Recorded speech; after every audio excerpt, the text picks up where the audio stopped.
2026-27 অর্থ বছরের জন্য 290 কোটি 60 লাখ টাকার বাজেট প্রস্তাব করা হয়েছে। 29 এপ্রিল জাতীয় সংসদ সচিবালয় কমিশনের 37তম বৈঠকে 2025-26 এবং 2026-27 অর্থ বছরের বাজেট প্রস্তাব অনুমোদন করা হয়। 2026-27 অর্থ বছরের জন্য পরিচালন খাতে 289 কোটি 90 লাখ টাকা এবং উন্নয়ন খাতে 70 লাখ টাকা নির্ধারণ করা হয়েছে।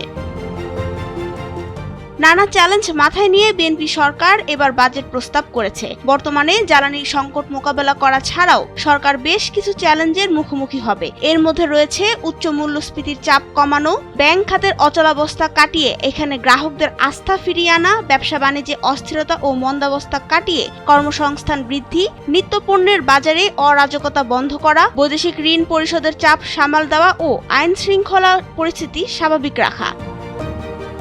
বিশ্বব্যাংকের ঢাকা অফিসের সাবেক প্রধান অর্থনীতিবিদ ডক্টর জাহিদ হোসেন মনে করেন, সরকারের জন্য সবচেয়ে বড় চ্যালেঞ্জ হলো জ্বালানি সংকট মোকাবিলা করা, কেননা এ সরকারের কাছে জনপ্রত্যাশা আকাশসম।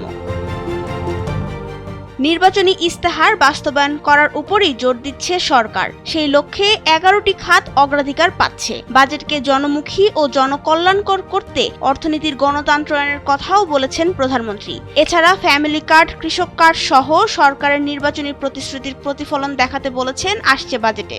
একই সঙ্গে দেশের ব্যবসা, বিনিয়োগ ও কর্মসংস্থানে গতি ফেরাতে ব্যাংক খাত থেকে সরকারের ঋণ নির্ভরতা কমানোর নির্দেশনা দিয়েছেন তারেক রহমান। নাবিলা রহিম, সময়ের আলো।